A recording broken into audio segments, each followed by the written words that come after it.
Quand même, c'est comment? Ça va de côté? Voilà. Voilà, j'ai fait cette petite vidéo pour raconter une petite histoire. C'est une histoire qui m'a beaucoup touché. Je vais vous parler un peu de ça. C'est une histoire que j'ai connue récemment à Douala, au Cameroun. Et je vais vous raconter ça. J'ai intitulé l'histoire ici Dans les yeux d'un pédicard Ben Sikina. Vous allez comprendre pourquoi je dis ça. En fait, ça m'a touché parce que c'est une histoire qui m'a un peu déstabilisé, beaucoup fait réfléchir. Enfin, vous savez, on vit la vie, on voit les difficultés, on voit la vie, mais il y a les moments parfois où tu tombes sur quelqu'un qui raconte sa vie, tu es touché. C'est quoi alors le début de cette histoire? C'était que récemment, j'étais au Cameroun, et un matin, je quitte le matin comme ça, j'ai dit, moi, je vais à la Bépana. J'étais au rond pour Dakar, pour ceux qui connaissent, voilà, rond pour Dakar. Je vois les motos qui passent. Et là, pendant que je regardais, il y a un petit fait qui s'arrête. Le petit fait était habillé un peu simplement, le genre style chemise blanche, un pantalon, enfin, pantalon jean, avec un peu de babouche ou télé, je sais plus trop. Bref, il avait l'air de quelqu'un qui n'est pas mexicain de tous les jours, parce que ce sont les mexicains, on n'est pas dessus, tu sens quelqu'un qui est habitué, tout ça. Mais lui, il était très jeune, je lui donnais dans les 22-23 ans. Très jeune, beau garçon. Bref, il s'arrête, il dit salut, salut mon grand. Il a dit quoi? Il n'a pas dit big, il a dit salut mon grand.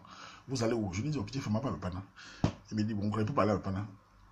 Si tu veux, je te le pose en de côté. Je dis, ok, petit, tu dois de côté. À combien de côté? Il me dit, bon, frappe 100. Je n'ai pas discuté. Je dis, ok, petit, fond, vas-y. Je monte sur la moto. Quand je monte sur la moto, il me dit, quand vous êtes bien assis, donc l'enfant était très respectueux. Très respectueux. Ce qui est parfois, on connaît, hein, ça, voilà, sur le respect, pour les insultes, on t'est pris. Les belles ou une botte. Mais l'enfant était très respectueux. Il me parle de ça. Je sens un enfant bien éduqué. Vous savez, j'ai le flair pour sentir aussi c'était gens. Et là, on commence à courir, on commence à parler, on commence à marcher. Enfin, il démarre, il commence à partir. Alors, il dit, petit, mais ça va, ça va, grand, ça va. C'est dans la moto, ça va. Il dit, oui, grand, je ne fais pas ça souvent. Hein. Je fais ça de temps en temps.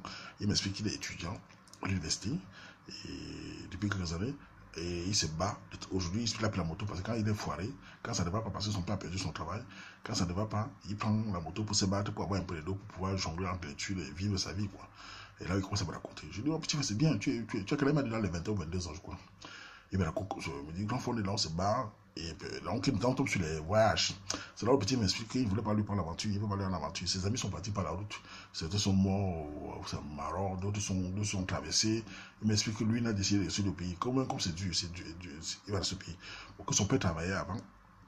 Son père a perdu le travail, son père à la maison maintenant, c'est dur, la famille est dans le choc, et il est le premier-né. La famille, il a quelques 3 petits soeurs, je crois, et il doit se battre tout le temps, il fait les coups de répétition aussi, donc il essaie de se jongler. 22, 23 ans, un petit comme ça, il parlait de... Tu sentais l'enfant, courageux. Il me dit, on fait ma moto, je lui dis, tu pointes quoi? Il dit, ah grand, tu fais pas moto pour ça, là, je pointe un colo, fab tout colo. Parce qu'on s'est arrêté avant le côté là, il a pris sur le gazo, sur le carburant, déjà qu'on prend les petits bidons là, il a payé fab 100, il a mis dans le moteur, donc on prend un petit... Pour payer même ça, tu sens que il discutait avec le gars. Enfin, pas discuter. Il disait au gars qu'il va payer après. Le gars l'a refusé. Finalement, il a trouvé Fab dans sa poche. Et il a mis sur le carburant, sur le gazoil. Bref, dans la moto. Donc, c'est un petit feu, c'est de choc. On arrive à le côté maintenant. Il me parlait. J'écoutais l'enfant. Vous savez ce qui m'a frappé? J'ai l'habitude par la moto depuis des années, hein. C'est pas ça le problème. Mais là, j'étais frappé par la réussite de ce petit frère. Je me mettais à sa place. Je l'écoutais parce que moi, je suis premier-né. Vous savez, pour les premiers-nés camerounais qui savent, quand on est premier-né, on a une pression énorme. Hein. Quand on est premier-né, c'est un combat mental. Surtout si tu es un vaurien, tu t'en fous. Même si on te dit, hein, tu regardes tes petits frères derrière, tes petits frères derrière, tu ne peux pas faire autrement. Tu vas te battre pour qu'ils aient au moins l'avenir. Tu regardes la maison, tu es mal à l'aise, quoi. Un premier-né souffre beaucoup. Bref, l'enfant m'a raconté le truc, j'étais un peu déstabilisé, je l'écoutais, il était sincère. Tu l'entends, l'enfant, il me racontait, il me dit comment, malgré que le pays soit dur, il peut faire de ce pays, il va se battre, finir l'école, tout ça, il aura tel diplôme, il va se battre, faire les concours, que c'est pas facile, tout ça. Là, il m'a dit, c'est quand vous vivez ici, je te dis, non, petit, vivez ici, je suis à Yaoundé, pas voulu dire ça, ben. Je dis, ah oui, parce que si vous êtes à Douala, vous devez savoir la souffrance qu'il y a. Je dis, non, je viens de temps en temps, je vois bien, c'est dur. Donc, on arrive à Dokoti maintenant. Là, arrive à Dokoti, il n'y a pas d'avantage, c'était en journée, très tôt, là, je le fais. La matinée. Je dis, mon petit frère, comme c'est comme ça, tu peux m'amener une fois à Bépana. J'allais à Bépana, pour ceux qui connaissent Bépana. Bépana, école du peuple, après le boulevard. Il me dit, d'accord, grand. Donc, de Dakar à Dokoti, il m'avait dit, fais ça. Et je lui ai dit, bon, j'étais là, alors combien? Il me dit, grand, tu voulais faire pour Bépana Colo. Une fois, j'ai dit, ok, allons-y. En route, on parle, il me raconte. Je lui ai dit, petit frère, et ta vie de jeune, comment tu fais de grandir là, non? Même les gars, là, c'est pas facile, grand. C'est vrai que j'ai les petits, il me dit que j'ai les petits, les gars, j'ai ma copine, mais parfois, on a des problèmes parce que je n'arrive pas à m'occuper d'elle. Il m'explique comment sa copine, il n'arrive pas à placer les bidoux, quand il a un peu, c'est pas évident, que les gars sont un peu dans le tarse, tout ça. Bref, bon, qui jongle quoi, mais que pour lui, c'est pas toutes les femmes qui est plus important. Ce qui compte, c'est qu'il veut finir son école et chercher son travail, c'est pas évident. Et il m'expliquait qu'il veut faire quoi, c'est professeur, voilà, bref, il me racontait tout. Ce qui m'a marqué dans son récit, c'est l'envie de se battre, la fierté malgré la pauvreté dans l'enfant.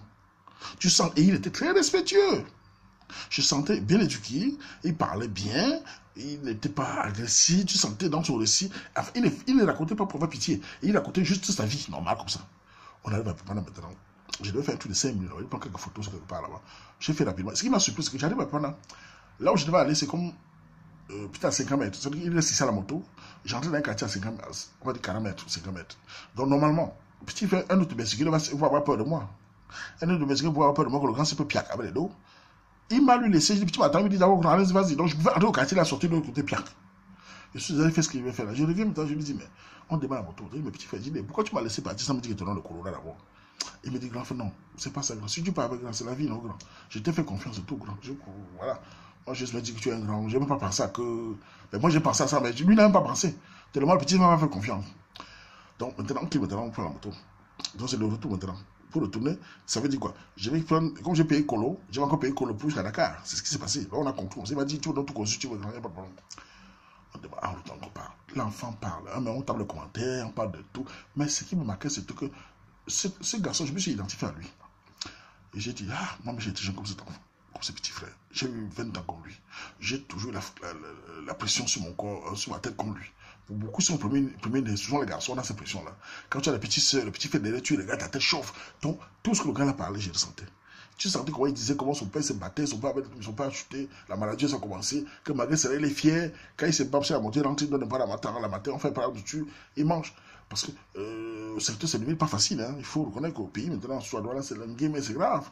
Il y avait des familles qui n'ont pas la viande par jour. Hein. C'est pas évident. Ou même un monsieur, un gars qui a 2 enfants avec une femme, il faut rationner minimum 3 000 francs par jour. Et avec 3 000, on ne sait même pas manger la viande. Et même les 3 000 là, en un mois, ça fait combien? Et il a un salaire de 80 000.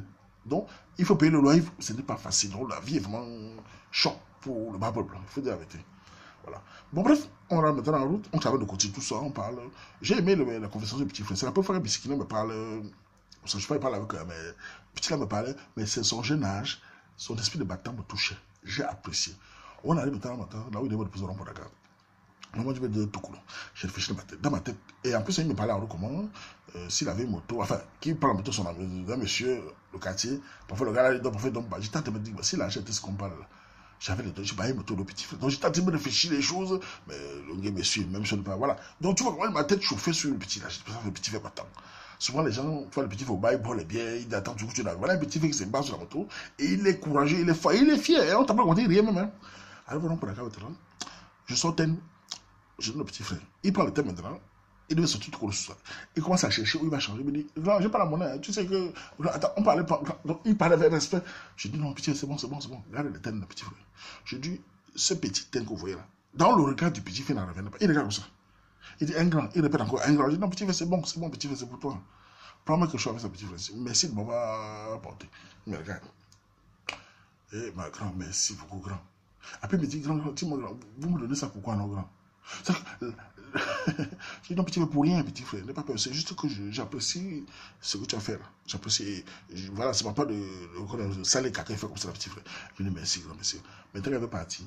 On s'est dit au revoir. Il me dit, grand, s'il te plaît, grand. On peut s'échanger même d'adresse mail, grand. Franchement, le geste que tu veux faire, grand.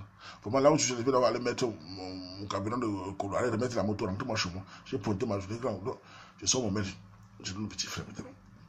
Petit frère, ça va, on se sépare. Un matin, il me regarde toujours, l'enfant était content. Et moi-même, au-delà du tête, j'étais content du genre, son regard.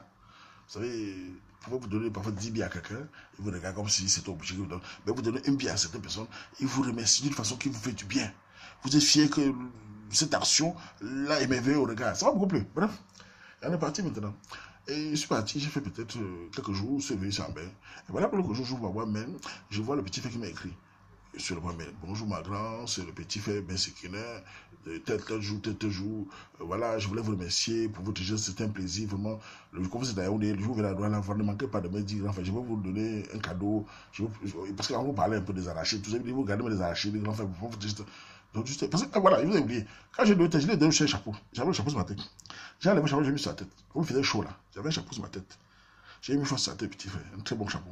Donc c'est ça qu'il m'a parlé de chapeau là. Ton chapeau là, quand je suis arrivé au quartier, les gens, les gars ont commencé à me donner acheter. Bref, petit frère était très content. Oui, ces petites actions, je l'ai répondu. J'ai dit, petit frère, il n'y a pas de souci, on va se parler. Jusqu'à présent, c'est pas que ça en bien. Tu avais le temps, je vais un peu parler. Pour vous dire, parfois, c'est un geste, quand tu arrives au pays, tu tombes sur un petit frère ou une action comme ça. ça te marque beaucoup. Et cette action m'a beaucoup marqué. Et depuis, quand j'ai laissé, je suis allé dans mon quartier, raconter ça au gars du quartier. Il y a un petit qui m'a surpris. Les gars n'en revenaient pas. Ah bon, tu es sûr que tu es sûr? Non, c'est tout sincère. Donc, quand tu racontes sur un petit frère qui t'a raconté comment il n'a pas pu partir, il n'a pas pu, il va pas aller à l'aventure. Il veut se battre ici, là. Malgré les difficultés, il veut se battre. Ça vous marque, hein? Même si nous, tous, nous, ceux qui sont dehors, on a choisi d'aller dehors. Il y a certains qui choisissent même malgré les difficultés, mais qui sont fiers et dignes. Donc voilà, c'est tout pour raconter cette petite histoire qui m'a beaucoup touché. Et quand il m'a écrit, j'étais content de voir le message du petit frère. Je l'ai répondu, oui. Je vais encore l'appeler de temps en temps, on discute un peu. Si un jour on a la possibilité, on peut le faire un petit coup de main, on ne sait jamais comment on peut, parce que l'essentiel c'est d'essayer de faire. Voilà, c'est une action qui m'a beaucoup plu. Voilà, c'est un sujet comme ça, dans les yeux du Bélika Bessikine. On fait comme ça. Ciao,